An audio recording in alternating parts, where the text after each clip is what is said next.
चलिए बेटा, प्रीवियसली जो हमने डिस्कशन किया था हाइड्रोजन बॉन्ड में, that was intermolecular as bonding, दो मॉलिक्यूल्स के बीच में होने वाली एज बॉन्डिंग। सेम मॉलिक्यूल होंगे तो होमो इंटरमॉलिक्यूलर, दोनों डिफरेंट होंगे तो हेट्रो इंटरमॉलिक्यूलर। आज जो हम डिस्कस करने वाले that is intramolecular as bonding. आपको बोला था जब hydrogen bonding within the same molecule, एक ही मॉलिक्यूल है और उसी के अंदर कहीं हाइड्रोजन बॉन्डिंग की कंडीशन डेवलप हो जाए और हाइड्रोजन बॉन्डिंग हो जाए तो उसे क्या बोलेंगे बेटा? इंट्रामॉलिक्यूलर। तो when hydrogen bond is formed with in a molecule, ठीक है। क्या एग्जांपल्स हो सकते हैं और ऐसा होता क्यों है, उसका रीजन समझिए। विद इन द मॉलिक्यूल जब एज बॉन्डिंग होती है तो किलेट रिंग का फॉर्मेशन होता है और उस किलेशन की प्रोसेस की वजह से किसका फॉर्मेशन होता है बेटा? एच बॉन्ड का, इंट्रामॉलिक्यूलर एच बॉन्ड। जैसे एग्जांपल ले रहे हैं ऑर्थो नाइट्रोफिनॉल, ठीक है ना। ऑर्थो नाइट्रोफिनॉल भाई, बेंजीन के ऊपर OH ग्रुप आ गया, फिनॉल हो गया और 1 2 पोजीशन पे नाइट्रो लगा हुआ है, NO2 ग्रुप लगा है, तो दिस इज ऑर्थो नाइट्रोफिनॉल। अब देखिए, क्या फिनॉल में जो OH है ये H एक्टिव हाइड्रोजन होगा या नहीं होगा बेटा? होगा। क्यों? क्योंकि फोन से जुड़ा हुआ हाइड्रोजन क्या होता है बेटा? एक्टिव। और सामने ही ऑर्थो पोजीशन पे NO2 ग्रुप है, क्या इस H के सामने फोन में से कोई आ रहा है? यस। तो ये बेटा H बॉन्ड जो बन रहा है ये पूरा एक ही मॉलिक्यूल है और with in the molecule H bond बन रहा है और इस H बॉन्ड को हम लोग क्या बोलेंगे बेटा? Intramolecular H bonding. दूसरी बात, बना क्यों? देखिए, एक मेंबर, दो मेंबर, 3 4 5 6 रिंग बन रही है और ऐसी जो रिंग बनती है हम लोग जानते हैं उसे किलेट रिंग बोला जाता है। या जो प्रोसेस होता है that is known as chelation.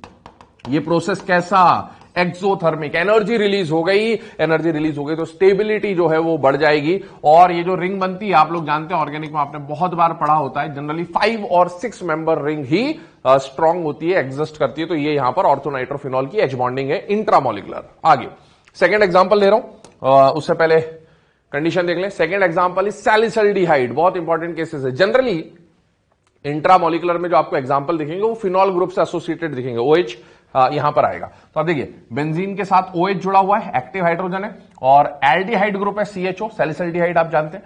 तो इसका हाइड्रोजन के सामने कौन आ गया? Phone. With in the molecule ऐसी कंडीशन आ गई कि ऑर्थो पोजीशन पर हाइड्रोजन बॉन्डिंग की पोजीशन बन रही है। यहां पर देखें, रिंग देखें, 1 2 3 4 5 6 मेंबर्ड रिंग यहां पर भी बन रही है। तो 5 या 6 मेंबर्ड रिंग जब भी बनेगी उसे हम लोग यहां पर स्टेबल रिंग मानेंगे और उसकी वजह से हाइड्रोजन बॉन्डिंग का फॉर्मेशन होगा। याद करें, ऑर्थो नाइट्रोफिनॉल के अलावा पैरा नाइट्रोफिनॉल हम लोगों ने पढ़ा था।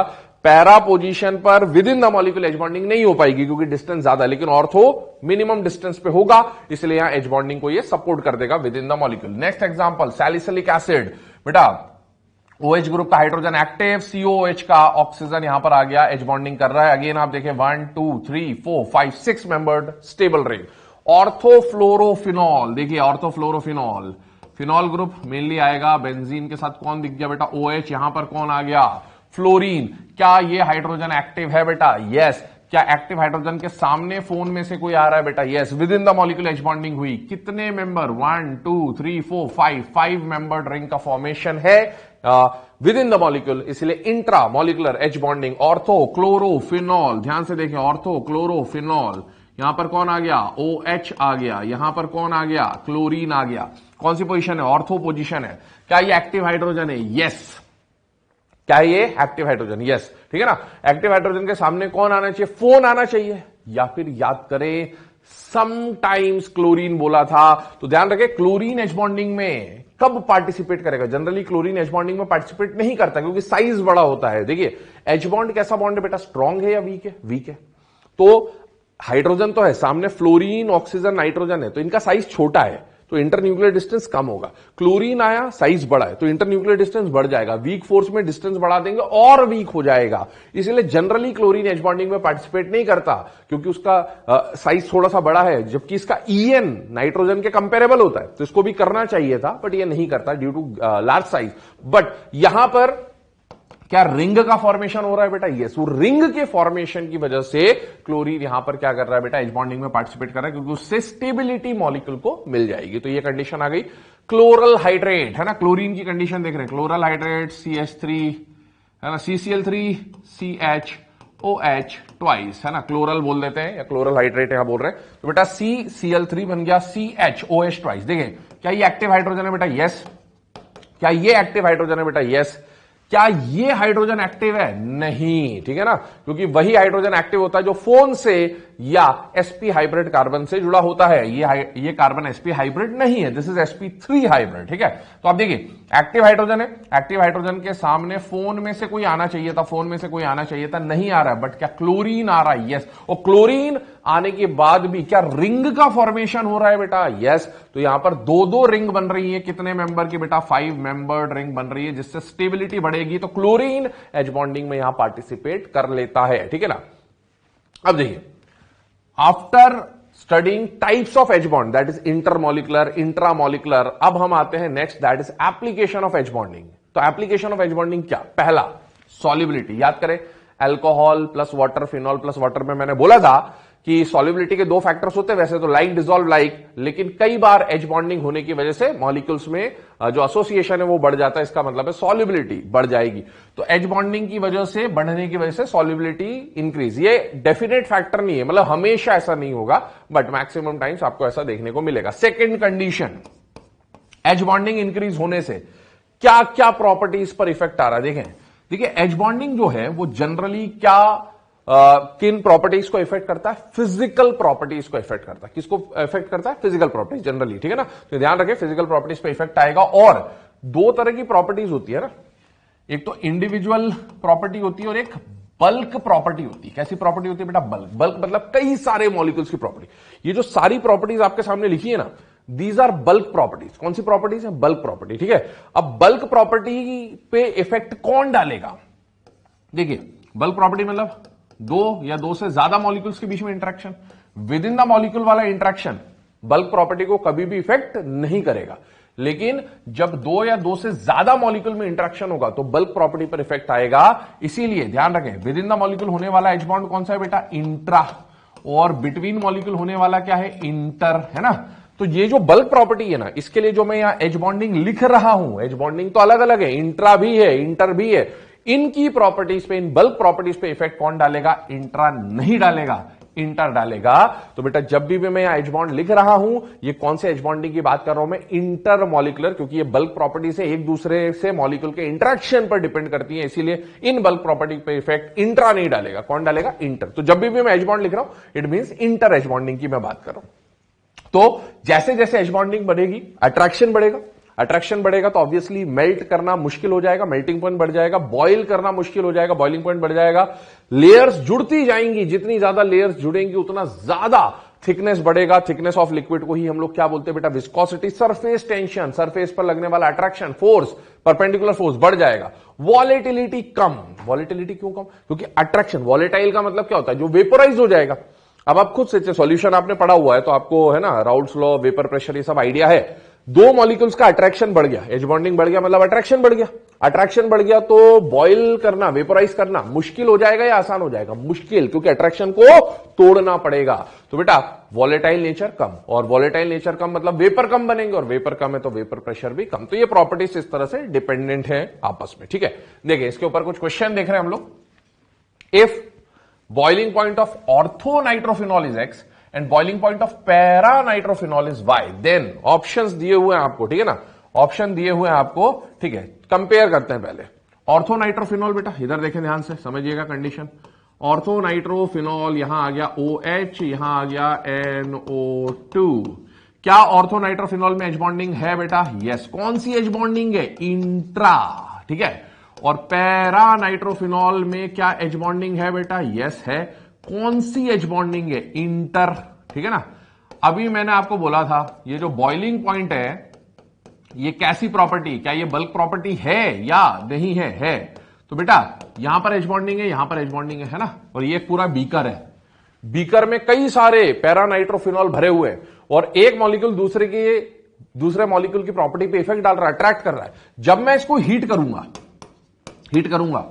तो बेटा बॉईल होने के पहले इनको टूटना पड़ेगा, और इसको टूटने में टेम्परेचर क्या देना पड़ेगा? ज्यादा। जबकि यहां पर जो बीकर है उसमें ये एक ऑर्थोनाइट्रोफिनॉल, ये दूसरा ऑर्थोनाइट्रोफिनॉल, इसके और इसके बीच में तो कोई इंटरेक्शन है ही नहीं। चलिए तो हमने अभी बात करी बेटा इन दोनों में आपस में, है ना, ऑर्थोनाइट्रोफिनॉल, कोई हाइड्रोजन बॉन्डिंग आपस में नहीं है। इंट्रा मतलब विद इन द मॉलिक्यूल है, तो इसकी एच बॉन्डिंग इसके एच बॉन्डिंग पे कोई इफेक्ट नहीं डालेगा और ना इसका एच बॉन्डिंग इसके एच बॉन्डिंग पे कोई इफेक्ट डालेगा। तो बेटा यहां मॉलिक्यूल का इंटरेक्शन नहीं है। जब आप इसको बॉयल करने जाओगे तो बेटा इन दोनों में तो कोई इंटरेक्शन है ही नहीं एच बॉन्डिंग के फॉर्म में, तो इसको तोड़ने की जरूरत नहीं। मतलब ये लोअर टेम्परेचर पे क्या हो जाएगा बेटा, बॉईल हो जाएगा। इस वजह से एक्स और वाई में से ये अगर एक्स है ये वाई है, तो ज्यादा टेम्परेचर किसको देना पड़ेगा बेटा, वाई को। तो हमारा आंसर कौन सा हो जाएगा यहां पर, एक्स और वाई में से ये ज्यादा। चलिए अगला क्वेश्चन देखें, which of the following order of viscosity, अभी हमने डिस्कस किया था एच बॉन्डिंग अगर बढ़ेगा तो एच बॉन्डिंग क्या होता है ना, आपस में जुड़ने का प्रोसेस। कौन सा एच बॉन्डिंग की बात करो, इंटर की बात करो, है ना, ध्यान रखिएगा। विस्कोसिटी बल्क प्रॉपर्टी है। जब आपस में एच बॉन्डिंग बढ़ेगी तो क्या लेयर्स जुड़ती जाएंगी, है जितनी ज्यादा लेयर्स जुड़ेंगी उतना ज्यादा थिकनेस ऑफ लिक्विड, और जितना ज्यादा थिकनेस ऑफ लिक्विड उतना ही ज्यादा क्या हो जाएगा, विस्कोसिटी। अब देखें ऑर्गेनिक कंपाउंड्स आपको दे रखे हैं, ठीक है ना, अल्कोहल दे रखा है, साथ में आप देखें अल्कोहल की फॉर्म है ग्लाइकॉल ग्लिसरॉल की, अगर हम लोग बात करें वो दे रखे हैं आपको। तो इथेनॉल ग्लाइकॉल ग्लिसरॉल में अगर आप देखो बेटा यहां पर एच बॉन्डिंग के लिए एक्टिव हाइड्रोजन कितना है 1, यहां एक्टिव हाइड्रोजन कितने 2, यहां एक्टिव हाइड्रोजन कितने 3। जितने ज्यादा हाइड्रोजन उतनी ज्यादा एच बॉन्डिंग कर सकता है। तो बेटा जैसे जैसे OH ग्रुप बढ़ेगा, क्योंकि OH वाला H ही तो एच बॉन्डिंग करेगा यहां पर, तो बेटा हाइड्रोजन बढ़ेगा, नंबर ऑफ एच बॉन्ड बढ़ेंगे। जितने ज्यादा एच बॉन्ड बनेंगे उतनी लेयर्स जुड़ेंगी, जितनी लेयर्स जुड़ेंगी उतनी ज्यादा विस्कोसिटी। मतलब ये ऑर्डर बिल्कुल करेक्ट है। इसके अलावा कुछ और ऑर्डर दे रखे हैं। अभी हमने ऑर्थो नाइट्रोफिनॉल और पैरा नाइट्रोफिनॉल की बात करी, इसमें एच बॉन्डिंग होगी कौन सी, इंटर, है ना, viscosity is bulk property, inter will effect the H bonding, और एच बॉन्डिंग हो रही है तो बेटा इंटर एच बॉन्डिंग होने की वजह से विस्कोसिटी बढ़ जाएगी। यहां मॉलिक्यूल के बीच में कोई इंटरेक्शन नहीं है, with in the molecule interaction है, इसीलिए इसकी विस्कोसिटी कम, इसकी विस्कोसिटी ज्यादा।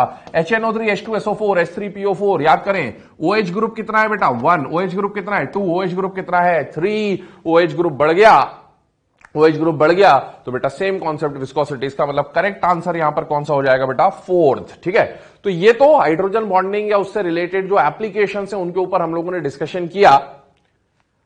अब आते हैं इसके बाद एच बॉन्डिंग के बाद, दैट इज वीक फोर्सेस। याद करें वीक फोर्स, एच बॉन्ड खुद भी एक वीक फोर्स है, लेकिन वीक फोर्स में हाइड्रोजन बॉन्डिंग के अलावा और क्या आते हैं बेटा, वंडरवॉल फोर्स, और उसके अलावा और भी वीक फोर्सेस है। तो यहां पर हम कुछ वीक फोर्सेस के बारे में और डिस्कशन करने वाले अदर देन हाइड्रोजन बॉन्डिंग। ध्यान से सुनना, हाइड्रोजन बॉन्डिंग पढ़ने के बाद अब यहां पर हम दो तरह के इंटरेक्शन देखेंगे, आयन मॉलिक्यूल का इंटरेक्शन, और सेकेंड हम लोग देखेंगे मॉलिक्यूल का इंटरेक्शन। किसका इंटरेक्शन, मॉलिक्यूल का इंटरेक्शन। ठीक है ना, दो तरह के और वीक फोर्सेस पढ़ रहे हैं। ऐसा वीक फोर्स जहां पर आयन मॉलिक्यूल के साथ हो, और ऐसा वीक फोर्स जहां मॉलिक्यूल का इंटरेक्शन हो।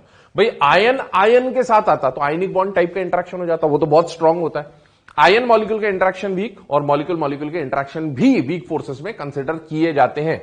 दूसरी बात, आयन मॉलिक्यूल में देखो, आयन तो कोई भी हो, चार्ज दिखेगा प्लस माइनस, तो आयन दिख ही रहा है, कैटायन है एनायन है। ठीक है, मॉलिक्यूल में दो बातें होती है, मॉलिक्यूल में बी पोलर एंड मॉलिक्यूल में बी नॉन पोलर। कौन कौन से टाइप का मॉलिक्यूल आएगा, पोलर नॉन पोलर। ठीक है, तो आयन के साथ एक बार पोलर मॉलिक्यूल का इंटरेक्शन आएगा और एक बार आयन के साथ नॉन पोलर मॉलिक्यूल का इंटरेक्शन आएगा। पोलर या नॉन पोलर कैसे पता चलेगा, डायपोल मूवमेंट हम पढ़ चुके हैं, डायपोल मूवमेंट 0 तो नॉन पोलर, और dipole movement not equal to 0 तो पोलर। अब सुने, पोलर नॉन पोलर मॉलिक्यूल, जो नॉन पोलर मॉलिक्यूल है और पोलर मॉलिक्यूल है, पोलर मॉलिक्यूल के लिए क्योंकि उस पर डायपोल मूवमेंट है तो उसे क्या बोला जाता है, dipole. It is actual dipole, है ना, इसमें डायपोल डेवलप होता है। जो नॉन पोलर होता है, क्योंकि इसका खुद का डायपोल मूवमेंट 0 है, तो किसी और की वजह से इसके अंदर डायपोल इंड्यूस होगा, तो हम लोग इसके लिए क्या यूज करेंगे बेटा, इंड्यूस्ड डायपोल। तो आप ध्यान रखें, इस पूरे टॉपिक में जब भी डायपोल नाम आ जाए, है ना, जैसे आयन डायपोल, तो आपको समझना है कौन सा मॉलिक्यूल है, पोलर। पोलर के लिए क्या यूज होगा, वर्ड डायपोल। और आयन इंड्यूस्ड डायपोल आ जाए तो इंड्यूस्ड डायपोल मतलब खुद का डायपोल नहीं है, किसी और की वजह से आया। भाई अगर मॉलिक्यूल पोलर होता तो खुद का डायपोल होता, तो किसी और की वजह से अगर डायपोल डेवलप हो रहा है मतलब वो मॉलिक्यूल खुद एक्चुअल में क्या है बेटा, नॉन पोलर है। ठीक है ना, तो ये कंडीशन है। अब मॉलिक्यूल में तीन बातें होंगी, क्या, पहला मॉलिक्यूल पोलर और दूसरा मॉलिक्यूल भी क्या आ जाए, पोलर, तो ये हो जाएगा, है ना, पोलर को क्या बोलेंगे, डायपोल, डायपोल इंटरेक्शन। दूसरा कैटेगरी इसका क्या आ जाएगा, एक मॉलिक्यूल दोनों में से कोई एक पोलर और दूसरा क्या हो जाए, नॉन पोलर, इसको क्या बोलेंगे, डाइपोल इंड्यूस्ड डाइपोल। और तीसरा केस आ जाएगा कि दोनों मॉलिक्यूल क्या हो जाए, नॉन पोलर और नॉन पोलर। इसे इंड्यूस्ड डाइपोल इंड्यूस्ड डाइपोल नहीं बोलेंगे, है ना, होना वैसा चाहिए था, but instantaneous dipole induced dipole बोलेंगे। तो चलिए वन बाय वन सारे केसेस डिस्कस कर रहा हूं, देखिएगा ध्यान से। पहले हम लोग कौन से केसेस ले रहे हैं बेटा, आयन प्लस मॉलिक्यूल का इंटरेक्शन। कौन सा इंटरेक्शन ले रहा हूं, आयन मॉलिक्यूल का, और उसके बाद फिर मॉलिक्यूल मॉलिक्यूल का इंटरेक्शन देखेंगे। आयन मॉलिक्यूल, अब मॉलिक्यूल मैंने बोला था दो टाइप के, पोलर और नॉन पोलर। तो जब भी आयन और पोलर मॉलिक्यूल का इंटरेक्शन होगा तो इसे बोलेंगे आयन डाइपोल इंटरेक्शन। क्या बोलेंगे बेटा, आयन डाइपोल इंटरेक्शन, ठीक है ना। तो आपको एग्जाम में क्या क्वेश्चन देगा, सपोज ये एग्जाम्पल दे दिया और पूछा कि यहां पर कौन सा अट्रैक्शन है, आयनिक बॉन्ड है, कोवेलेंट बॉन्ड है, आयन डाइपोल फोर्स है, कौन सा है। तो Na प्लस और H2O के बीच में कैसा फोर्स है, क्या ये आयन दिख रहा है बेटा, यस। दुनिया का कोई भी आयन आ जाए, देख के तो पहचान ही जाओगे। और इस मॉलिक्यूल को देखना है, आयन के साथ मॉलिक्यूल का इंटरेक्शन है, आयन तो आ गया, मॉलिक्यूल दो टाइप के, पोलर या नॉन पोलर। डाइपोल मूवमेंट से पता करेंगे, H2O is a polar molecule.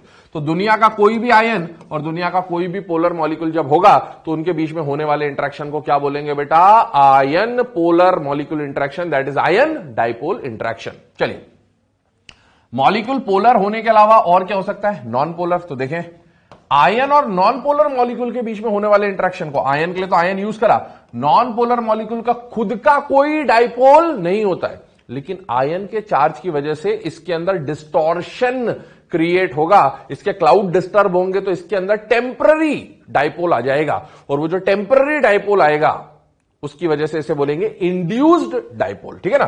तो आयन इंड्यूस्ड डाइपोल फोर्स। अब आयन इंड्यूस्ड डाइपोल फोर्स कैसे पहचाने, क्या ये आयन है, यस। I2 पोलर है या नॉन पोलर है, नॉन पोलर। तो जब भी कोई आयन किसी नॉन पोलर मॉलिक्यूल के साथ इंटरैक्ट करेगा तो इसे बोलेंगे ion dipole induced dipole interaction. यहां पर आयन, यहां पर नॉन पोलर, तो आयन इंड्यूस्ड डाइपोल इंटरेक्शन। अब आयन मॉलिक्यूल में ये दो ही टाइप थे। अब इसमें क्वेश्चन किस टाइप का बनेगा, एग्जाम्पल देकर पूछेगा फोर्स का या फोर्स देकर पूछेगा एग्जाम्पल, ठीक है। दूसरी बात, एक बात बताओ, आयन डाइपोल और आयन इंड्यूस्ड डाइपोल में ज्यादा पावरफुल अट्रैक्शन कौन सा होगा। तो बेटा आयन डाइपोल और आयन इंड्यूस्ड डाइपोल में more powerful attraction is ion dipole and weak attraction is ion induced dipole. क्यों ऐसा हुआ, क्योंकि बेटा आयन पे खुद का तो परमानेंट चार्ज है और डाइपोल के पास, इसके पास, क्योंकि ये पोलर है तो इसके अंदर भी डाइपोल हमेशा ही रहेगा। तो परमानेंट चार्ज का इंटरेक्शन पावरफुल, यहां पर चार्ज परमानेंट है, प्लस माइनस जो भी हो, है ना, प्लस माइनस जो भी हो।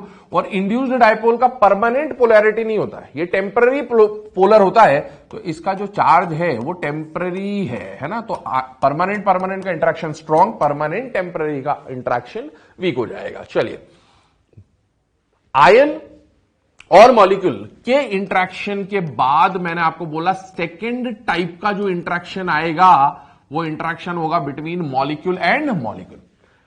अब दो मॉलिक्यूल है, ध्यान से सुनना मेरी बात, वीक फोर्सेस की बात कर रहा हूं, एक मॉलिक्यूल ये, दूसरा मॉलिक्यूल ये। बेटा दो मॉलिक्यूल के बीच में क्या एच बॉन्ड बनता था, यस।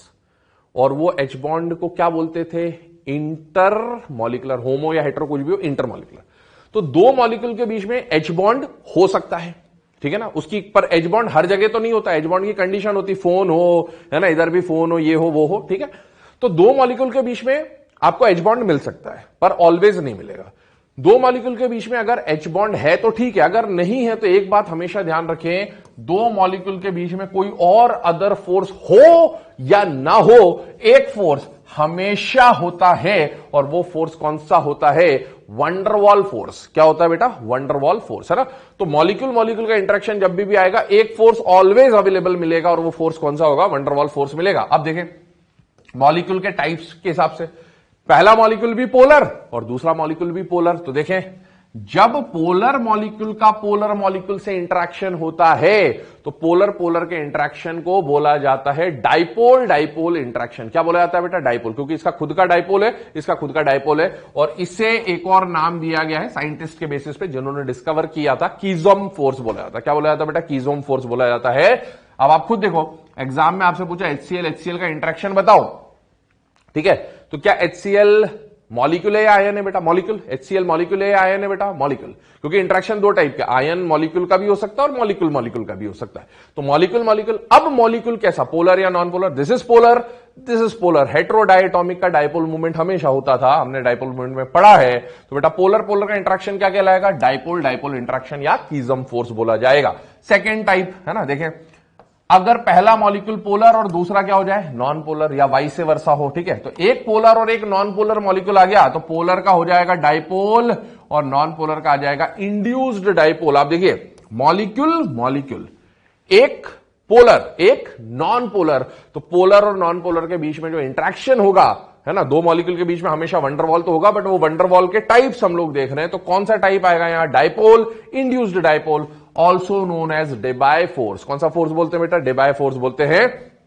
तीसरा, दोनों मॉलिक्यूल क्या हो जाए? Non polar. देखें, between non polar and non polar molecule या एटम भी हो बेटा। ये देखें, एटम है, एटम है, मॉलिक्यूल नहीं है यहां पर, एटम। तो ध्यान रखें, एटम्स को भी हम नॉन पोलर, अकेले एटम को हम लोग क्या कंसीडर करते हैं? नॉन पोलर कंसीडर करके चलेंगे। तो देखें, यहां पर भी आपको क्या देखने को मिलेगा? तो ये फोर्स देखिए, इसे इंस्टेंटेनियस डायपोल इंड्यूस्ड डायपोल क्यों बोला गया? देखिए, नॉन पोलर है Cl2, अगला Cl2 भी नॉन पोलर। तो बेटा जब Cl2 नॉन पोलर है तो उसके अंदर कुछ डेल्टा प्लस डेल्टा माइनस तो है नहीं, उसकी इलेक्ट्रॉन डेंसिटी दिखा रहा हूं, ये अभी नहीं है, ठीक है। और अगला Cl2 है ना, Cl2 में इंट्रैक्शन क्या हुआ? तो ये जो फोर्स होता है ना, इंस्टेंटेनियस डायपोल इंड्यूस्ड डायपोल, इसे इंस्टेंटेनियस क्यों बोला गया? इंड्यूस्ड डायपोल क्यों नहीं बोला गया? ठीक है ना, उसका कारण समझ रहे हैं। जब दोनों ही नॉन पोलर थे तो भाई कोई किसी के अंदर तो डायपोल डेवलप करेगा ही नहीं, डेवलप करेगा नहीं तो इंड्यूस्ड कहां से आया? तो कैसे इंड्यूस होता है उसकी बात कर रहे हैं। इंस्टेंटेनियस का वर्ड का मीनिंग आप फिजिक्स में कई बार पढ़ चुके होते हैं, बिल्कुल शॉर्ट पीरियड ऑफ टाइम के लिए, है ना। तो होता क्या है, जब ये दो मॉलिक्यूल सपोज घूम रहे हैं, एक Cl2 दूसरा Cl2, इस Cl2 पे अगर बाहर से कोई एक्सटर्नल फोर्स लग जाए, है ना, हमारे एनवायरनमेंट में बहुत सारे एक्सटर्नल फोर्स है, इलेक्ट्रिक फील्ड है, मैग्नेटिक फील्ड है, तो उन फील्ड से कुछ फोर्स लग जाए या आपने बाहर से खुद कुछ एक्सटर्नल फोर्स दिया, तो फोर्स अगर मैंने इस पे लगाया तो बेटा इसकी इलेक्ट्रॉन डेंसिटी क्या हो जाएगी? डिस्टर्ब। इलेक्ट्रॉन डेंसिटी डिस्टर्ब हुई तो थोड़े देर के लिए कहीं पर इलेक्ट्रॉन डेंसिटी ज्यादा और कहीं पर इलेक्ट्रॉन डेंसिटी पहले से कम। अगर इलेक्ट्रॉन डेंसिटी डिस्टर्ब हुई तो कहीं ना कहीं चार्ज डेवलप हो जाएगा शॉर्ट पीरियड ऑफ टाइम के लिए, बाद में वो वापस नॉर्मलाइज हो जाएगा, लेकिन for short period of time यहां पर डायपोल डेवलप हो गया ड्यू टू फोर्स। तो बेटा वो जो डायपोल डेवलप हुआ शॉर्ट पीरियड ऑफ टाइम के लिए हुआ, इसीलिए उसे क्या बोला? Instantaneous dipole. और अगर यहां डायपोल डेवलप हुआ तो ये सामने वाले मॉलिक्यूल में क्या कर देगा? डायपोल डेवलप कर देगा। तो सामने क्या आ जाएगा? Induced dipole. तो इसीलिए इसे बोला गया है इंस्टेंटेनियस डायपोल, इंड्यूस्ड डायपोल। और देखें तो इसका और भी नाम है, इसे लंडन फोर्स या डिस्पर्शन फोर्स या लंडन डिस्पर्शन फोर्स भी बोल देते हैं, ध्यान रखें। अब मॉलिक्यूल आपके सामने है, कंडीशन देख लें। एक खास बात और है ना, डायपोल डायपोल जो इंटरेक्शन है या जो पोलर पोलर मॉलिक्यूल का इंटरेक्शन होता है या जो कीजोम फोर्स होता है ना, मैं अगर बात करूं कीजोम फोर्स के बारे में, ध्यान सुनना। Keesom force is considered to be a cumulative effect. Keesom force is considered to be a cumulative effect of dipole dipole interaction, ठीक है ना, एंड ऑल्सो डिस्पर्शन फोर्स। तो ये ध्यान रखें। ऐसे इसको देखें, है ना, जो ये पोलर नॉन पोलर का इंटरेक्शन होता है, Debye force, it is a cumulative effect of dipole induced dipole, है ना। और साथ ही साथ यहां क्या होता है? डिस्पर्शन फोर्स होता है। एनसीईआरटी में स्टेट्स ऑफ मैटर चैप्टर जब आप पढ़ेंगे वहां पर ये फोर्सेज आपको दे रखे, वहां पर ये लिखा हुआ क्यूमुलेटिव इफेक्ट, ठीक है ना। इसके अलावा यहां भी तो आपसे अगर क्वेश्चन पूछा जाए, ठीक है, कि ये जो डिस्पर्शन फोर्स वगैरह होते हैं या लंडन डिस्पर्शन फोर्स होते हैं, ये कहां एग्जिस्ट करेगा? नॉन पोलर में तो एग्जिस्ट करेगा ही हमेशा, है ना, पर ये पोलर में भी एग्जिस्ट कर सकता है। ये वाला फोर्स इनमें भी देखा जाता है, और पोलर नॉन पोलर, मतलब दुनिया के हर दो मॉलिक्यूल के बीच में कैसा भी हो, polar non polar, van der Waals force होगा, और वंडरवॉल फोर्स में डिस्पर्शन तो होता ही होता है, but that will depend on the given options. ध्यान से सुनना है ना, ये क्योंकि कॉन्ट्राडिक्टरी बातें होती है ऐसी। एग्जाम में क्वेश्चन आ गया, London dispersion force will exist in, पहला option polar polar, polar non polar, तीसरा नॉन पोलर, चौथा नन ऑफ दीज। तो आप अभी best option, none of these तो हो नहीं सकता, तो आप बेस्ट ऑप्शन क्या देंगे? एक ही ऑप्शन सिलेक्ट करना है, नॉन पोलर, ठीक है। लेकिन अगर पूछा London dispersion force exist between polar non polar and all of these, अब आपका जो सूटेबल या बेस्ट ऑप्शन जाएगा वो क्या जाएगा बेटा? All of these. चलिए, मूविंग ऑर्डर ऑफ स्ट्रेंथ।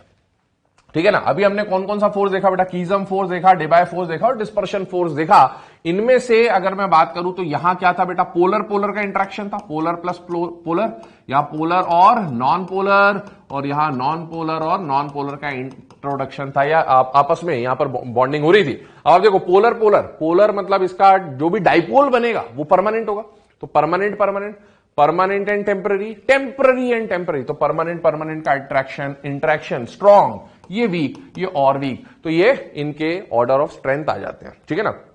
अब एक खास बात, क्या हाइड्रोजन बॉन्ड खुद एक वीक फोर्स था? हाइड्रोजन बॉन्ड के लिए जब मैं बात करता हूं तो हाइड्रोजन बॉन्ड दो टाइप का था, याद करिएगा, आयन डाइपोल और डाइपोल डाइपोल। ठीक है ना।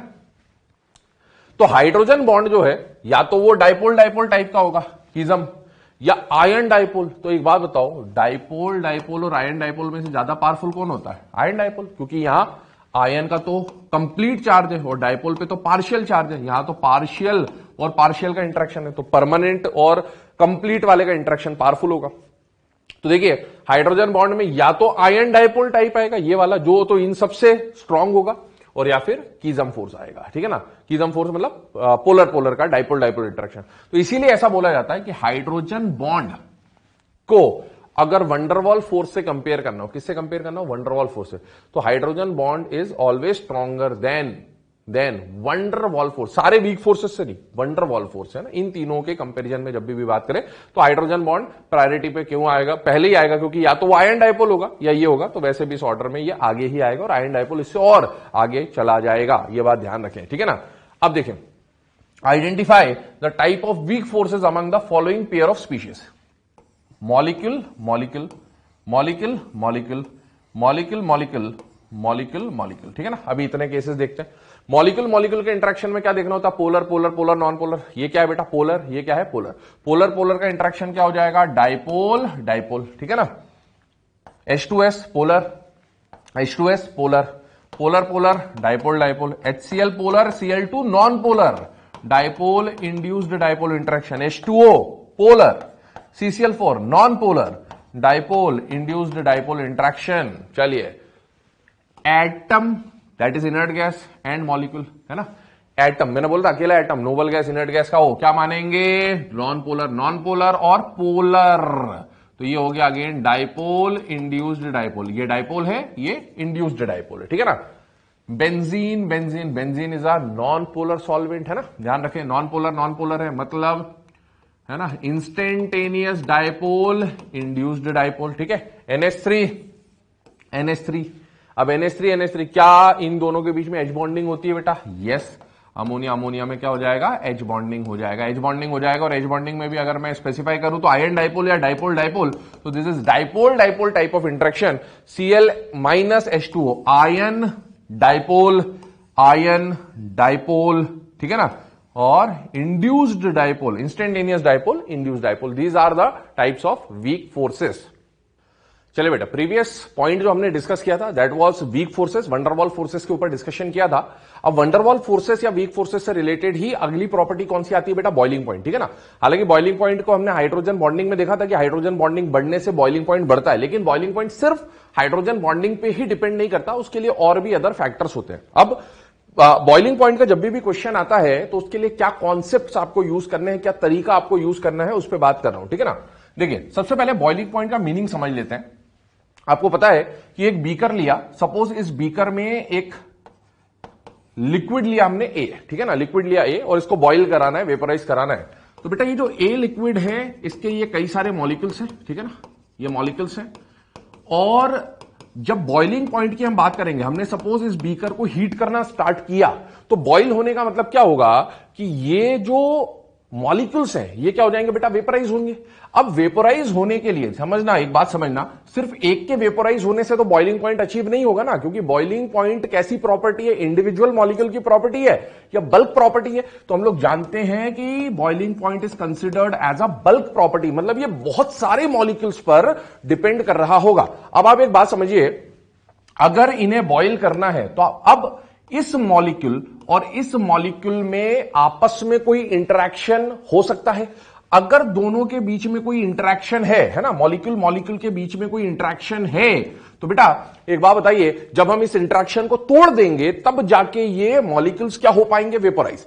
अब आप एक बात बताओ, दो मॉलिक्यूल के बीच में, मॉलिक्यूल 1 मॉलिक्यूल 2 या इस तरह से हम और भी ले सकते हैं, बट दो मॉलिक्यूल के बीच में किस किस टाइप के फोर्सेस एग्जिस्ट कर सकते हैं? तो बेटा दो मॉलिक्यूल के बीच में आने वाला फोर्स कौन सा हो सकता है? एक तो एच बॉन्ड हो सकता है, याद करिए डाइपोल डाइपोल इंटरेक्शन, है ना, और दूसरा अगर दो मॉलिक्यूल के बीच में कोई अदर इंटरेक्शन नहीं है तो एक इंटरेक्शन तो हमेशा मिलेगा, और वो इंटरेक्शन कौन सा होगा बेटा? Van der Waals force. तो ध्यान रखें, बॉइलिंग पॉइंट क्योंकि बल्क प्रॉपर्टी है तो ये मॉलिक्यूल मॉलिक्यूल के इंटरेक्शन पर डिपेंड करेगा, और मॉलिक्यूल मॉलिक्यूल में दो टाइप के इंटरेक्शन मिल सकते हैं, either it may have hydrogen bond और it may have van der Waals force. अब हाइड्रोजन बॉन्ड की तो कंडीशंस लिमिटेड है कि एक्टिव हाइड्रोजन होना चाहिए, फोन होना चाहिए, ये या वो। अगर हाइड्रोजन बॉन्ड है तो उसकी कंडीशन से हमें पता चलेगा, अगर हाइड्रोजन बॉन्ड नहीं है तो एक फोर्स तो पक्का होगा, और वो फोर्स कौन सा होता है? Van der Waals force. तो एक बात समझिएगा कि हाइड्रोजन बॉन्ड और वंडरवॉल फोर्स में से ज्यादा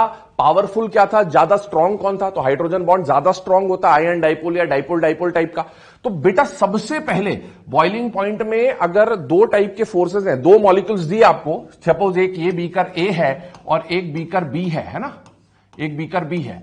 सपोज यहां ए और ए के बीच में कौन से टाइप का बॉन्ड है बेटा? एच बॉन्ड, और यहां एच बॉन्ड ना होके क्या हो जाए? Van der Waals force. तो एक जनरल कंडीशन है, इसके एक्सेप्शंस हो सकते हैं, लेकिन हमारे सिलेबस में जब एग्जाम में क्वेश्चन आते हैं तो वो इसी टाइप के आते हैं कि वो इस तरीके से सॉल्व हो सके।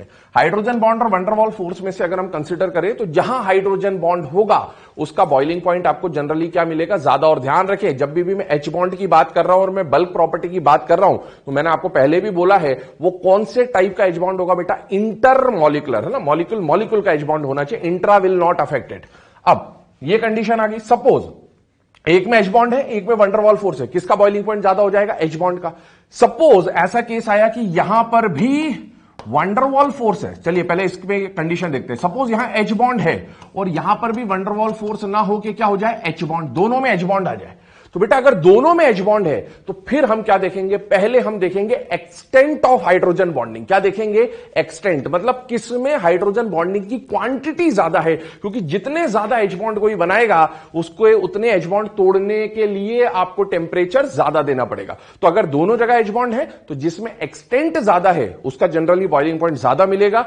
अगर दोनों में एच बॉन्ड है और दोनों का एक्सटेंट बराबर हो जाए फिर क्या देखेंगे? स्ट्रेंथ ऑफ एच बॉन्ड, पहले एक्सटेंट फिर स्ट्रेंथ। सपोज दोनों में से एक में एच बॉन्ड है और एक में एच बॉन्ड नहीं है तो एच बॉन्ड वाले का बॉइलिंग पॉइंट ज्यादा, और सपोज दोनों में एच बॉन्ड नहीं है, दोनों में कौन सा फोर्स आ जाए? वंडरवॉल फोर्स और वंडरवॉल फोर्स। तो बेटा एक बात बताइए, वंडरवॉल फोर्स कितने टाइप के होते हैं? तीन टाइप के, कीजोम, डिबाय और लंदन फोर्स। तो बेटा सपोज एक में कीजोम है और एक में लंदन फोर्स है, कौन सा फोर्स है? एक में कीजोम और एक में लंदन फोर्स है। तो बेटा कीजोम वाला पोलर पोलर का इंटरेक्शन पावरफुल होता है जनरली, तो इसका बॉइलिंग पॉइंट ज्यादा। और अगर दोनों में वंडरवॉल फोर्स है और दोनों में फोर्स का टाइप सेम हो जाए, इधर भी कीजोम इधर भी कीजोम, इधर भी लंदन फोर्स इधर भी लंदन फोर्स, तो फिर आपको अल्टीमेटली क्या चेक करना होता है? याद करें, ऑर्गेनिक केमिस्ट्री में आप कई बार पढ़ते हैं van der Waals force is directly proportional to the molecular mass. तो फिर हम लास्ट में क्या देखते हैं? Molecular mass. तो कुछ ये एस्पेक्ट्स हैं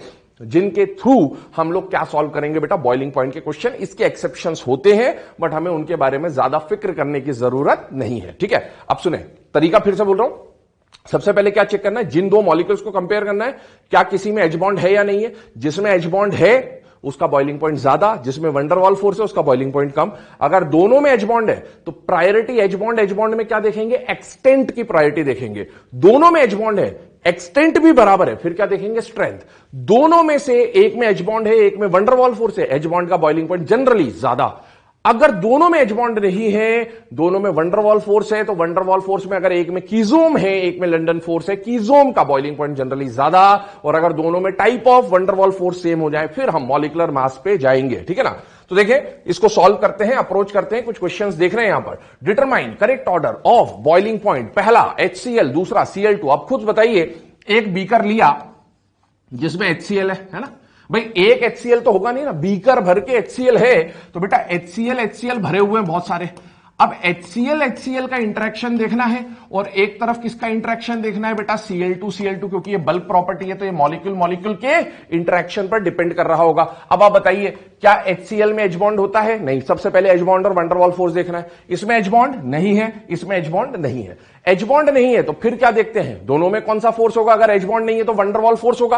भाई ये मॉलिक्यूल और ये मॉलिक्यूल के बीच में कोई इंटरेक्शन होगा, वो H बॉन्ड तो नहीं है। इस मॉलिक्यूल और इस मॉलिक्यूल के बीच में कोई इंटरेक्शन होगा, वो हाइड्रोजन बॉन्ड तो नहीं है। तो दोनों में क्या होगा? वैन डर वाल फोर्स होगा। अब वैन डर वाल फोर्स का टाइप देखिए, क्या HCl पोलर या नॉन पोलर? तो पोलर, ये पोलर है तो दूसरा HCl भी तो पोलर ही होगा। और Cl2 क्या है बेटा? नॉन पोलर, तो दूसरा Cl2 भी क्या होगा? Non polar. तो बेटा पोलर पोलर, बीकर भर के HCl का इंटरेक्शन कौन सा आ जाएगा? कीजोम, पोलर पोलर का, है ना। और Cl2 का इंटरेक्शन नॉन पोलर का इंटरेक्शन कौन सा आ जाएगा? लंदन फोर्स आ जाएगा। अब आप खुद बताइए कि कीजोम और लंदन फोर्स में से ज्यादा पावरफुल कौन होता है बेटा? कीजोम। इसीलिए ज्यादा बॉइलिंग पॉइंट किसका देखने को मिलेगा? HCl का। ध्यान रखें, इसके एक्सेप्शंस हो सकते हैं, फिर से बोल रहा हूं, क्योंकि जो वैन डर वाल फोर्स है वो कीजोम डिबाइड डिस्पर्शन पे तो डिपेंड करता है, साथ ही साथ मास पे भी डिपेंड करता है। आपको जनरली एग्जाम में जब क्वेश्चन आते हैं तो कंपेरेबल मासेस देता है, लेकिन सपोज एक का मास 10 है और एक का मास 200 है, एक में कीजोम है दूसरे में लंदन है, बट इसका मास बहुत ज्यादा है, इसके कंपेरिजन में इसका मास कई गुना ज्यादा है, तो फिर बेटा ये जो फोर्स है ये वीक पड़ जाएगा और मॉलिक्यूलर मास डोमिनेट करेगा। ऐसा होता है, बट जनरली हमारे एग्जाम में ऐसे क्वेश्चन नहीं आते हैं। चलिए moving on to the second type of question, क्या है? ICl Br2। देखिए सबसे पहले चेक करिए H बॉन्ड और वैन डर वाल फोर्स। बेटा इसमें H बॉन्डिंग नहीं हो सकती ICl में, इसमें Br2 में भी H बॉन्डिंग नहीं, क्योंकि दोनों में तो हाइड्रोजन ही नहीं है। दूसरी बात, अगर H बॉन्डिंग नहीं है तो एक फोर्स होगा, वो कौन सा फोर्स होगा? वैन डर वाल। किसके बीच में? ICl के बीच में वैन डर वाल फोर्स है, और एक बीकर में Br2 है, उसके बीच में भी क्या होगा? Van der Waals force. ICl polar polar interaction कैसा हो जाएगा? कीजोम। और Br2 का इंटरेक्शन कैसा हो जाएगा? Non polar. कौन सा फोर्स आ जाएगा? डिस्पर्शन फोर्स, लंदन फोर्स आ जाएगा। बेटा बताइए कीजोम और लंदन फोर्स में से इन जनरल कौन सा फोर्स स्ट्रांग होता है? कीजोम। और इसीलिए इस मॉलिक्यूल का बॉइलिंग पॉइंट क्या है? ज्यादा। ये एग्जाम में आया हुआ क्वेश्चन भी है, तो इसको ध्यान भी रख सकते हैं आप, इस तरह से आपको अप्रोच करना है। चलिए moving on to the next type of boiling point question, H2D2T2, ठीक है ना। बॉइलिंग पॉइंट कंपेयर करने को बोला। सबसे पहले क्या देखना है? कौन से टाइप का फोर्स है? हाइड्रोजन बॉन्ड है या वैन डर वाल फोर्स है? बेटा इसमें H बॉन्डिंग नहीं है, इसमें H बॉन्डिंग नहीं है, क्योंकि H बॉन्डिंग के लिए फोन से जुड़ा होना चाहिए, तो ये नहीं है ना। This is protium, deuterium, tritium, है सारे हाइड्रोजन, बस रिप्रेजेंटेशन अलग है, ठीक है। अब आप देखो तीनों में H बॉन्डिंग नहीं है, तो तीनों में कौन सा फोर्स आएगा? वैन डर वाल फोर्स, ठीक है। H2 नॉन पोलर, तो H2 का जो बीकर होगा non polar, D2 non polar, T2 non polar, ठीक है ना। बीकर देख रहा है, सारे ही वैन डर वाल फोर्स है, लेकिन सबका टाइप सेम है। नॉन पोलर मतलब यहां भी लंदन फोर्स है, यहां भी लंदन फोर्स है, यहां भी लंदन फोर्स है। बेटा तीनों में वैन डर वाल फोर्स है, पर type of van der Waals force भी सेम हो गया। अब लास्ट में क्या देखोगे? Molecular mass. बताइए तीनों में से मॉलिक्यूलर मास किसका ज्यादा होता है? ट्रिटियम का। बेटा ट्रिटियम का अगर मॉलिक्यूलर मास ज्यादा है तो van der Waals force is directly proportional to molecular mass, और जिसका मॉलिक्यूलर मास ज्यादा उसका force, van der Waals force attraction ज्यादा, तो उसको बॉइल करना थोड़ा सा मुश्किल हो जाएगा, इसीलिए इसका बॉइलिंग पॉइंट ज्यादा। चलिए moving on to the next type, है ना। सेम कैटेगरी के क्वेश्चन देख रहे हैं। CH4, SiH4, GeH4, SnH4, PbH4, hydrides दे रखे हैं। किसके हाइड्राइड दे रखे? ग्रुप 14 के। नाम इंपॉर्टेंट है इनके। इसको क्या बोलते हैं बेटा? मीथेन। क्या बोलते हैं? मीथेन, जानते ही हैं सब लोग। इसको क्या बोलते हैं बेटा? सिलेन। क्या बोलते हैं? सिलेन। इसको क्या बोला जाता है बेटा? जर्मेन, ठीक है ना। इसको क्या बोलते हैं बेटा? स्टेनेन, ठीक है। और लास्ट वाले को क्या बोलते हैं बेटा? प्लम्बेन, ठीक है। तो इनके नाम याद रखें एटलीस्ट, क्योंकि क्या होता है एग्जाम में अगर डायरेक्ट ऐसा क्वेश्चन आ गया, what is the hybridization of germane? ध्यान से सुनना, एग्जाम में क्वेश्चन आ गया what is the hybridization of germane. अब आपको GeH4 फॉर्मूला लिख के दे देता तो आप तो बहुत जल्दी से हाइब्रिडाइजेशन निकाल देते कि sp3 है, लेकिन आपको फॉर्मूला ना देकर सिर्फ नाम दे दिया जर्मेन। अब आपको अगर जर्मेन का फॉर्मूला ही नहीं पता तो आप, सिंपल सा क्वेश्चन था, लेकिन आप इसको सॉल्व नहीं कर पाएंगे, तो इसीलिए इनके फॉर्मूले और नाम दोनों याद रखिएगा। चलिए टाइप पे आ रहे हैं, बॉइलिंग पॉइंट पे। बेटा इनमें से कोई भी एच बॉन्ड नहीं बनाएगा, ठीक है ना, ये तो हमें पता है। अब एच बॉन्ड नहीं है तो कौन सा फोर्स होगा, CH4 के बीच में वंडरवॉल, SiH4 में वंडरवॉल, सभी में अपने अपने बीकर में क्या बनाएगा बेटा, वंडरवॉल फोर्स। और टाइप देखिए, non polar non polar non polar non polar non polar. तो मीथेन का जो इंटरेक्शन होगा नॉन पोलर, कौन सा फोर्स आ जाएगा, London force. SiH4 London force, सारे ही लंडन फोर्स आ जाएंगे बेटा। वंडरवॉल फोर्स तो है पर सब में फोर्स का कैटेगरी सेम है। तो अब लास्ट में क्या देखेंगे, मास, और हम जानते हैं जिसका मास ज्यादा उसका वंडरवॉल फोर्स ज्यादा, तो उसका बॉइलिंग पॉइंट भी क्या हो जाएगा, ज्यादा। एक और केस, फिफ्थ वाला केस देखिए, H2HE, ध्यान से सुनना इस केस को। H2HE बेटा हाइड्रोजन बॉन्ड ये भी नहीं बनाएगा, हाइड्रोजन बॉन्ड ये भी नहीं बनाएगा, ठीक है ना। ये बीकर आ गया, यहां पर He और He भरा हुआ है, ये बीकर आ गया, यहां पर H2 और H2 भरा हुआ है, ठीक है। अब दोनों में से कोई एच बॉन्ड नहीं बना रहा, क्या बना रहा है, वंडरवॉल फोर्स है, वंडरवॉल फोर्स है बेटा। H2 नॉन पोलर, अकेला इनर्ट गैस का आइटम भी non polar, type of force same आ गया। अब क्या देखेंगे, मास, बेटा मास H2 का ज्यादा या He का ज्यादा, He का ज्यादा। मास ज्यादा तो बॉइलिंग पॉइंट क्या होना चाहिए, ज्यादा, मतलब बॉइलिंग पॉइंट का ऑर्डर ये आना चाहिए, समझ तो गए होंगे, आना चाहिए, बट ऐसा होता नहीं। इसका बॉइलिंग पॉइंट का जो ऑर्डर है वो रिवर्स देखा गया है कि H2 का बॉइलिंग पॉइंट He से ज्यादा है। और इसके लिए जो रीजन दिया जाता वो ये है कि बेटे यहां पर आप देखो, H2 वाला जो एक H2 है, ठीक है ना, ये कैसा है, मोनो एटॉमिक है या डायटॉमिक है, डायटॉमिक। और एक He कैसा है बेटा, मोनो एटॉमिक। डायटॉमिक होने से क्या होगा, जो H और H का जो बॉन्ड बना है ना, ये तो एक H2 हुआ और दूसरा H2 यहां पर ऐसा आ जाएगा, और यहां पर He और He इस तरह से आएगा। बेटे यहां पर नंबर ऑफ न्यूक्लियस ज्यादा है इंटरेक्शन के अंदर, और यहां नंबर ऑफ न्यूक्लियस कम है। न्यूक्लियस ज्यादा होने की वजह से जो डिस्पर्शन होगा इलेक्ट्रॉन क्लाउड का, अट्रैक्शन या रिपल्शन होगा इलेक्ट्रॉन क्लाउड का, वो ज्यादा होगा। और डिस्पर्शन ज्यादा होने की वजह से यहां पर ज्यादा पोलैरिटी डेवलप हो जाती है तो दोनों जगह लंडन फोर्स, लेकिन इसका लंडन फोर्स कंपैरेटिवली स्ट्रॉन्गर निकल के आता है इसके लंडन फोर्स से, और इसीलिए यहां पर मास वाला फैक्टर ना लगकर H2 का बॉइलिंग पॉइंट क्या देखा गया है, ज्यादा देखा गया है He से। ये कंडीशन आई। तो ये जो केसेस हमने देखे, ये शुरू के दो केसेस, ये किससे सॉल्व हुए बेटा, van der Waals force directly proportional to molecular mass. ये भी उसी टाइप का केस था, लेकिन यहां ध्यान रखें क्योंकि ये डायटॉमिक है तो इसके अंदर डिस्पर्शन ज्यादा होता है, इलेक्ट्रॉन क्लाउड ज्यादा डिस्पर्स होते हैं, इस वजह से चार्ज डेवलपमेंट ज्यादा होता है। चलिए अब बॉइलिंग पॉइंट में नेक्स्ट कैटेगरी के क्वेश्चंस, ठीक है ना। अभी तक हमने जितने भी केसेस देखे उसमें एच बॉन्ड का यूज नहीं आ रहा था, अब हम उसी के ऊपर आ रहे हैं। बहुत इंपॉर्टेंट कैटेगरी है, ध्यान से देखेंगे। Hydrides of group 15, 16, 17। बेटा आपके सिलेबस में ग्रुप 15, 16, 17 के हाइड्राइड्स बहुत इंपॉर्टेंट है। क्यों इंपॉर्टेंट है, आप देखिए, आप शुरू से इसके बारे में पढ़ते आ रहे हैं, बहुत सारी चीजें आपने पढ़ी और आगे भी आप इसके बारे में बहुत सारी चीजें पढ़ेंगे। जैसे क्या क्या पढ़ा आपने, याद करिए। जब हमने पीरियोडिक टेबल में इलेक्ट्रोनेगेटिविटी पढ़ा था, nature, acidic and basic nature, तो याद करिए क्या ग्रुप 15, 16, 7 के हाइड्राइड्स का एसिडिक नेचर वगैरह हमने पढ़ा था या नहीं पढ़ा था, पढ़ा था। डाउन द ग्रुप जाने पर इनमें पी ब्लॉक के हाइड्राइड्स में एसिडिक कैरेक्टर बढ़ जाता था, ठीक है। याद करें आप, ग्रुप 15, 16 की जब मैं बात कर रहा हूं, इनके हाइड्राइड्स में हमने ड्रैगो रूल पढ़ा था, बॉन्ड एंगल के बारे में पढ़ा था कि इसमें अप्रोक्सीमेटली 90 डिग्री का बॉन्ड एंगल देखा जाता है थर्ड पीरियड ऑनवर्ड्स। याद करें, यहां पर अभी हम इसके बॉइलिंग पॉइंट को पढ़ रहे हैं, आगे पी ब्लॉक में जाके हम इसके मेल्टिंग पॉइंट को भी पढ़ेंगे और इनसे रिलेटेड कई सारे कंपाउंड्स प्रॉपर्टीज भी आपको पढ़नी है। तो ये बहुत ही इंपॉर्टेंट क्लस्टर ऑफ कंपाउंड्स है जो आपको बिल्कुल याद होने चाहिए, ठीक है। चलिए, हाइड्राइड्स ऑफ ग्रुप 15, 16, 17। सबसे पहले कंसिडर कर रहे हैं ग्रुप 17 के hydrides HF, HCl, HBr, HI। अब एक बात समझिए, जब भी बॉइलिंग पॉइंट का क्वेश्चन आया तो बेटा आप देखिए कहां एच बॉन्डिंग हो सकता है या नहीं हो सकता है। क्या इसमें एच बॉन्डिंग हो सकती है या नहीं हो सकती है, बेटा होती है। HF में एच बॉन्ड होता है बिल्कुल, पर HCl, HBr, HI में एच बॉन्ड नहीं होता। जहां एच बॉन्ड नहीं है वहां पर जो फोर्स एग्जिस्ट करेगा वो कौन सा फोर्स होगा, वंडरवॉल फोर्स, ठीक है ना। अब एच बॉन्ड वाले और वंडरवॉल फोर्स में अगर मैं बात करूं इन जनरल, है ना, तो एच बॉन्ड ज्यादा डोमिनेटिंग होता है ना। तो एच बॉन्ड डोमिनेट करेगा, तो इसको अभी भूल जाइए थोड़ी देर के लिए। यहां पर तीनों में टाइप ऑफ फोर्स सेम है या अलग है बेटा, सेम है। तीनों में क्या है, van der Waals force, polar polar polar. तो टाइप ऑफ जो फोर्स आएगा, पोलर पोलर, HCl HCl कीजोम, कीजोम कीजोम। अब क्या देखेंगे, मास।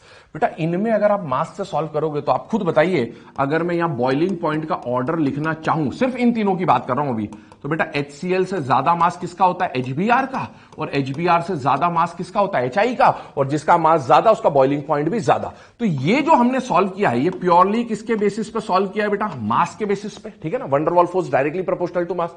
अब जो बारी आ रही है वो किसकी आ रही है बेटा, HF की। क्या HF में हाइड्रोजन बॉन्ड है, यस, और हाइड्रोजन बॉन्ड और वंडर वॉल फोर्स में से क्या हाइड्रोजन बॉन्ड स्ट्रांग होता है, यस, और इसी वजह से HF का मास तो सबसे कम है लेकिन H बॉन्ड डोमिनेट कर जाता है, और इसीलिए HF का जो बॉइलिंग पॉइंट देखा गया है वो इन चारों में सबसे ज्यादा देखा गया है। तो ये बॉइलिंग पॉइंट का ऑर्डर आ जाता है, ध्यान रखें, वेरी इंपॉर्टेंट केस, HF का बॉइलिंग पॉइंट ज्यादा। अच्छा, एक और बात देखिए, अगर किसी का बॉइलिंग पॉइंट ज्यादा है तो वो वेपोराइज आसानी से होगा या मुश्किल से, मुश्किल से, है ना, क्योंकि इसको वेपोराइज करने के लिए टेम्परेचर ज्यादा चाहिए, जबकि ये कम से कम टेम्परेचर पे क्या हो जाएगा, वेपोराइज। तो इसका मतलब है HCl इजीली वेपोराइज होगा, वॉलेटाइल नेचर ज्यादा, और HF का वॉलेटाइल नेचर कम, ठीक है ना, ये मिल जाएगा। अगला केस देखें, ठीक है, फर्स्ट वाला केस हटा रहा हूं, देखिए सेकंड वाले केस पे आते हैं। H2O, H2S, H2SE, H2TE, group 16 के हाइड्राइड्स, क्या H2O में एच बॉन्डिंग होती है बेटा, यस, पर बाकी किसी में एच बॉन्डिंग नहीं होगी, तो बाकी सब में क्या लगेगा, वंडरवॉल फोर्स, ठीक है ना। अब एच बॉन्ड को भूल जाइए, वंडरवॉल फोर्स वाले केस को देखें बेटा, वंडरवॉल फोर्स है तो अगर ये पोलर है तो ये भी पोलर है और ये भी पोलर है, सब में टाइप ऑफ फोर्स, कीजोम कीजोम कीजोम, क्या देखेंगे, मास, H2S से ज्यादा मास H2SE, H2SE से ज्यादा मास H2TE। तो बेटा मास के बेसिस पे, है ना, अभी हम एच बॉन्ड वाले को नहीं कंसीडर कर रहे, बाकी तीनों को देख रहे हैं। तो as the molecular mass increases, van der Waals force increases, और बॉइलिंग पॉइंट भी इंक्रीज हो रहा है। इनका ऑर्डर किस बेसिस पे आया, van der Waals force directly proportional to molecular mass से। और बच कौन गया, H2O, क्या इसमें एच बॉन्ड है, यस। वंडरवॉल फोर्स और हाइड्रोजन बॉन्ड में से ज्यादा डोमिनेटिंग कौन होता है, हाइड्रोजन बॉन्ड डोमिनेटिंग होता है, इसीलिए H2O का जो बॉइलिंग पॉइंट है वो इन सब में क्या मिल जाएगा, ज्यादा। तो यहां पर भी HF हाइड्रोजन बॉन्ड की वजह से मैक्सिमम पे गया, और यहां H2O भी हाइड्रोजन बॉन्ड की वजह से मैक्सिमम पे गया, ये ऑर्डर आ जाता है। Next coming on to group 15, अब बहुत ध्यान से समझिएगा इस ऑर्डर को, ग्रुप 15 को। क्या बेटा, क्या NH3 में एच बॉन्ड होता है, यस, है ना, लेकिन बाकी किसी में एच बॉन्डिंग नहीं मिलेगी, तो कौन सा फोर्स मिलेगा, वंडरवॉल फोर्स। पहले वंडरवॉल फोर्स को देख ले, PH3, SH3, SBH3, type of force same होगा, तो बेटा मास के हिसाब से जब सॉल्व करोगे, अरेंज करोगे, तो बॉइलिंग पॉइंट का जब आप ऑर्डर बना रहे हो, PH3 से ज्यादा ASH3 से ज्यादा SBH3, ये किसके बेसिस पे सॉल्व हो गया, मास के बेसिस पे ही अरेंज कर दिया। ये सब किसके बेसिस पे, मास के बेसिस पे। अब बारी आई एच बॉन्ड की। शुरू के दो केसेस में क्या हुआ, एच बॉन्ड मैक्सिमम पे गया, एच बॉन्ड मैक्सिमम पे गया। NH3 में एच बॉन्ड है, कहां जाना चाहिए, मैक्सिमम पे, कहां जाना चाहिए, मैक्सिमम पे, लेकिन यहां ये नहीं मिला।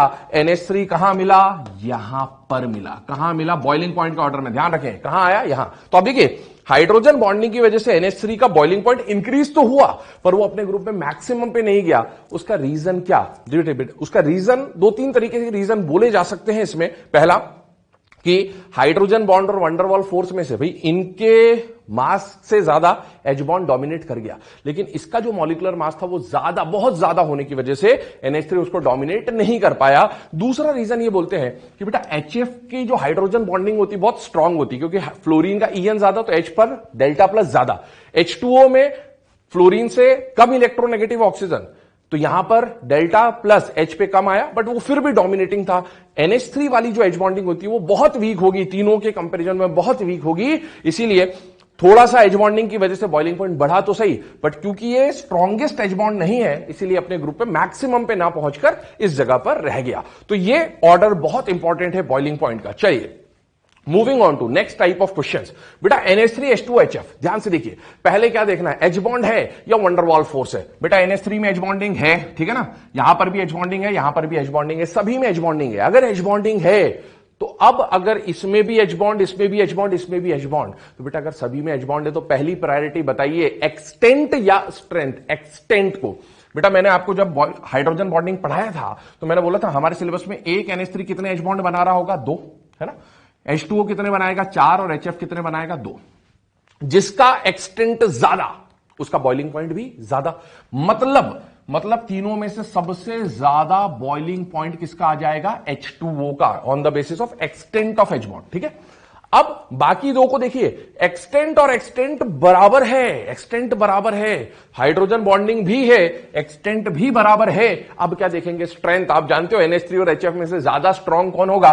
HF, तो इसीलिए उसका बॉइलिंग पॉइंट ज्यादा और NH3 का बॉइलिंग पॉइंट कम। तो this is the order of boiling point. Next H2O, H2O2। बेटा H2O में आप देखिए, हाइड्रोजन बॉन्ड बनाने के लिए एक ऑक्सीजन दो हाइड्रोजन, मतलब एक्टिव सेंटर्स कितने हैं? 3। H2O2 में एक्टिव सेंटर्स कितने हैं? 4। दो ऑक्सीजन दो हाइड्रोजन जो एच बॉन्डिंग में पार्टिसिपेट कर सकते हैं। तो on the basis of extent of H bonding आपको ज्यादा एच बॉन्डिंग की एक्सटेंट कहां मिलेगी? H2O2 में, और जिसमें एक्सटेंट ऑफ एच बॉन्डिंग ज्यादा उसका बॉइलिंग पॉइंट भी ज्यादा। Moving on to the next question, H2O D2O, क्या इसमें एच बॉन्डिंग है? यस। क्या D2O में एच बॉन्डिंग है?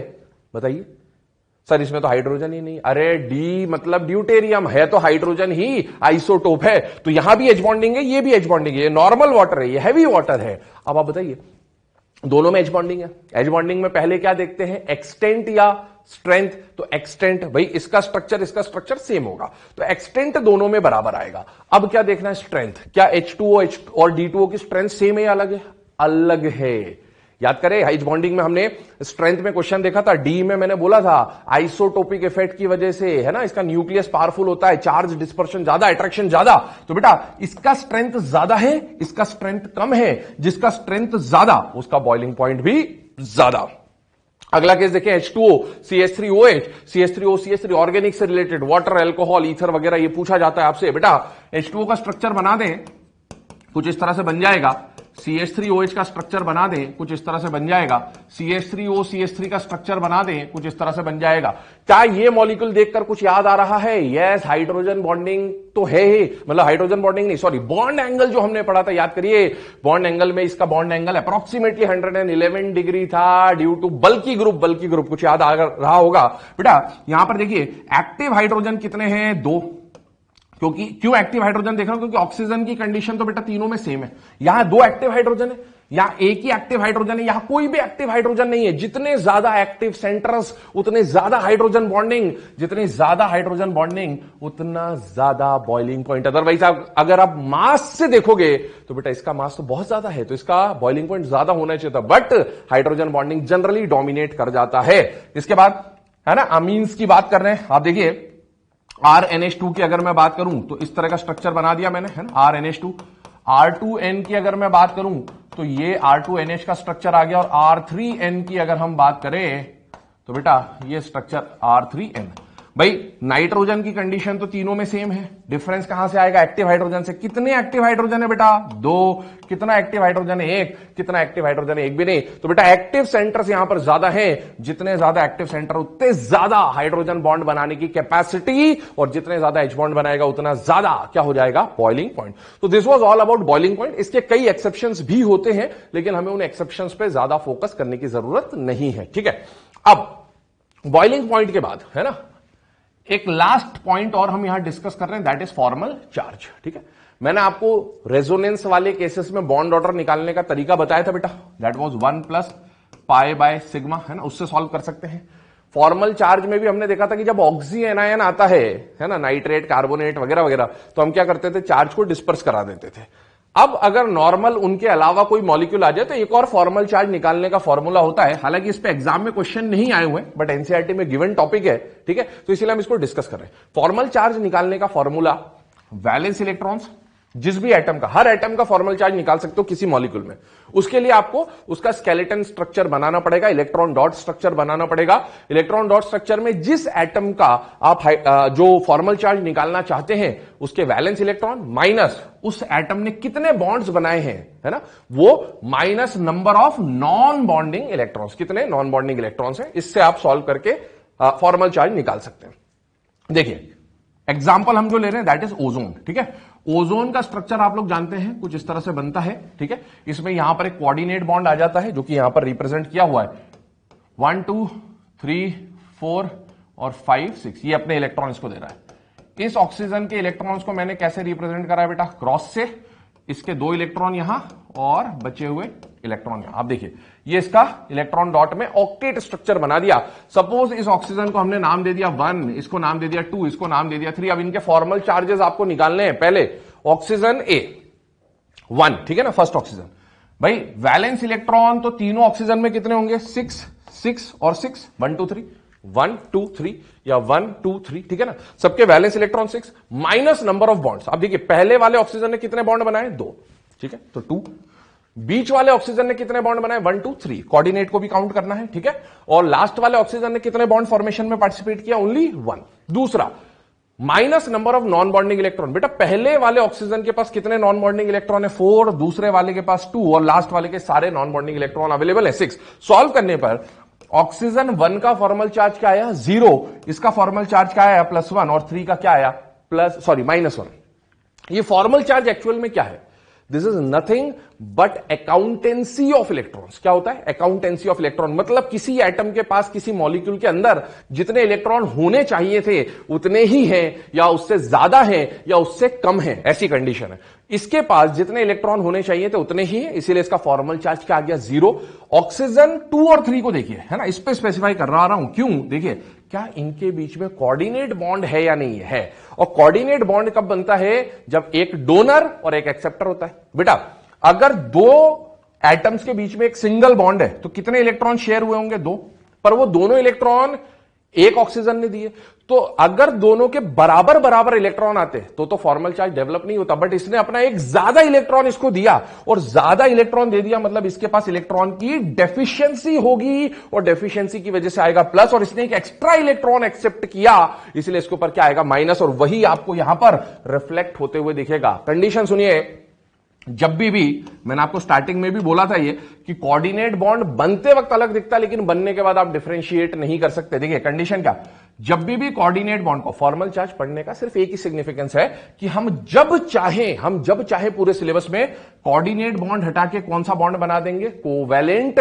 बस करना क्या होगा? डोनर पे लगेगा प्लस, एक्सेप्टर पे लगेगा माइनस, और फॉर्मल चार्ज की वैल्यूज दिख गई आपको +1 -1, ठीक है।